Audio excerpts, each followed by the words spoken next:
debater então aí sobre as interseções, sobre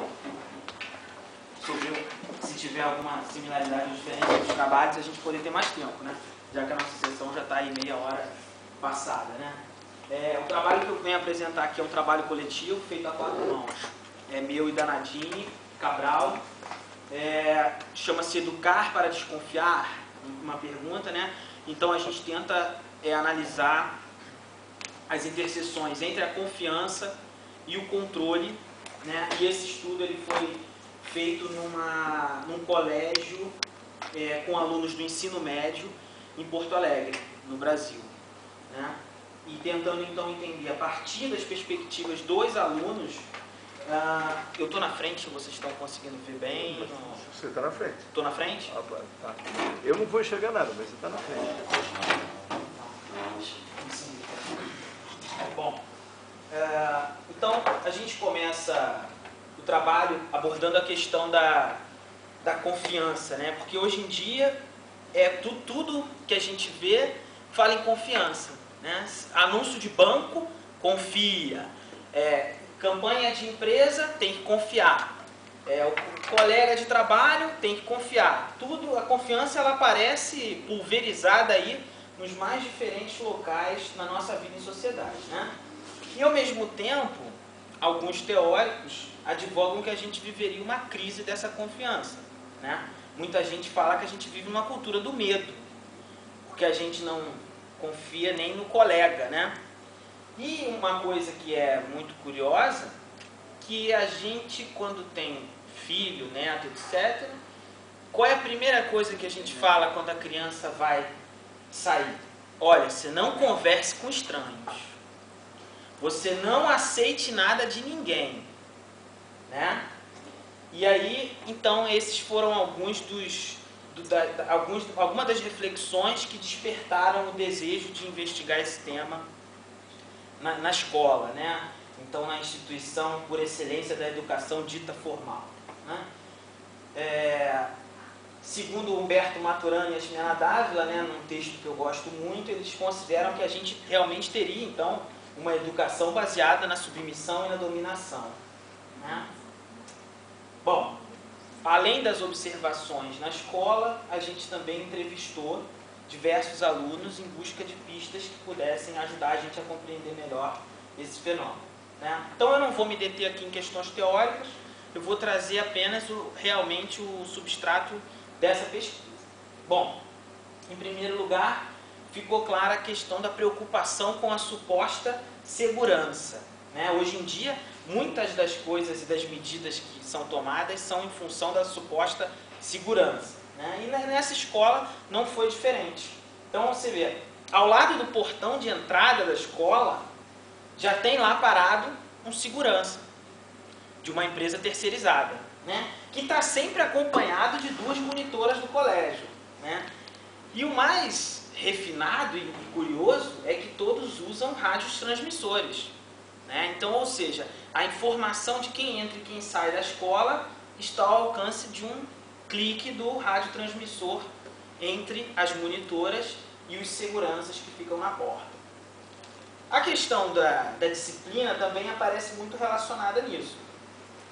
Dito pelos alunos e observado por nós, quando o professor solicita, então, né, que o aluno saia da sala, ele vai para o setor disciplinar, o SOI, Serviço de Orientação Escolar, né? E ele é obrigado a assinar uma ocorrência, né? E depois de 3 ocorrências, ele é advertido verbalmente e, caso se não, ele pode ser suspenso, expulso, enfim. Essas é pública ou privada? Privada. E essas atitudes o colégio chama de medidas socioeducativas, né? O Estatuto da Criança e do Adolescente também. Também. Principalmente. Né? Bom, nos passeios pela escola, né, a gente nota que os auxiliares de disciplina, mais uma vez essa palavra é recorrente na pesquisa, né, eles circulam principalmente nas horas de intervalo e trocas de períodos, que é naturalmente quando existe o maior fluxo de circulação dos alunos pelo colégio, né? E, curiosamente, os alunos não podem deitar nos bancos da escola, né? E eles então resolveram diversas vezes saber o porquê que eles não podem deitar no banco. E a resposta foi sempre a mesma. Não pode, são ordens superiores. Mas ordem de quem? Não, não pode, são ordens superiores. Né? Eu não seria melhor perguntar por que eles deitam? Antes de perguntar por que não podem deitar? Aí eu acho que depende da perspectiva, né? Porque se você está encarando como um fluxo de desejo, então ele deita porque ele tem vontade, né? E por que não poder deitar no banco? Né? Eu já fazer perguntas antes do colega fazer a sua intervenção. Não tem problema, pode interromper à vontade. Isso aqui é mais um bate-papo do que... Chamar segurança. Não tem problema. Na verdade, nós havíamos combinado que seria permitido. Não, relaxa.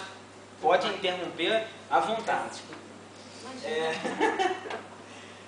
Bom, então aí aparece a questão da invisibilização das responsabilidades, né? Que é a questão do... Não, são ordens superiores, mas não aparece quem dá as ordens, ou porquê das ordens, ou porquê que foi criado, né? Apareceu também no estudo a questão das câmeras de vídeo, né? Alguns alunos que foram expulsos, o colégio então alegou que através das gravações do circuito interno de televisão, presente em todas as dependências, inclusive nos corredores, né? A partir desses vídeos foi que eles tiveram um subsídio para poder expulsar os alunos, né? Mas por outro lado, essas câmeras também contribuíram na questão de, e a gente notou isso nas entrevistas com os alunos, de que eles já têm aquela ideia na cabeça de que estão sempre sendo vigiados. Embora não saibam quando nem como, né? E aí lembra o panóptico do Foucault, mas que eles sempre já têm aquela ideia de que não, as câmeras estão nos observando, cara, pô, você está sendo visto e tal, não sei, né? E alguns já falam isso e até, né, eles comentam, né? O mais curioso é que alguns já acham positivo aquele sistema de câmeras de vigilância, né? Então alguns já comentam que com o circuito de TV pararam as brigas, né? Ou seja, já começam a enxergar o controle e a vigilância como algo positivo, né? E aí entra então a questão dos processos de subjetivação que interessaram bastante a gente nessa pesquisa. Outro dado interessante, né, é que não somente eles consideraram interessante a supervisão nos corredores, com relação às brigas, etc., mas também com relação às próprias aulas. Ou seja, o controle ele passou a ser até considerado bom pelos alunos na questão das aulas. Então você vê a fala de um aluno, né, de uma aluna, no caso os nomes foram trocados, obviamente, para manter o anonimato, né? E você vê que essa aluna falando, às vezes os alunos são diferentes em casa e no colégio. Acho que é bom os pais saberem, até porque tem pais que não participam da vida do filho no colégio. Tem pai que não está nem um pouco preocupado com a atitude que o filho tem. Ou seja, vendo os mecanismos de controle e de vigilância como algo para para aumentar a atenção que os pais não teriam com eles, né? Uma coisa também que apareceu é que é quase unânime a opinião de que o colégio não escuta os alunos. Ou seja, recorrente não apenas na questão do banco, né, de que deita no banco, não pode, por que não pode, enfim, mas que os alunos não são ouvidos, né? Aí essa menina ela fala uma coisa interessante. É aquela coisa, quando eles batem o pé e dizem que não, é não. Não tem diálogo, não tem explicação, não tem nenhum tipo de conversa, é não pelo não, né?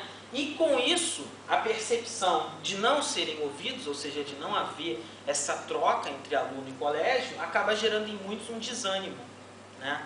Ou seja, acaba desestimulando a participação do aluno, a reclamação, a negociação, ou seja, perde-se muito, descaracteriza-se a presença do aluno ali como um ato político, né? Mas, entretanto, eles conseguem visualizar que alguns são ouvidos, né? E aí eles percebem e usam essa expressão.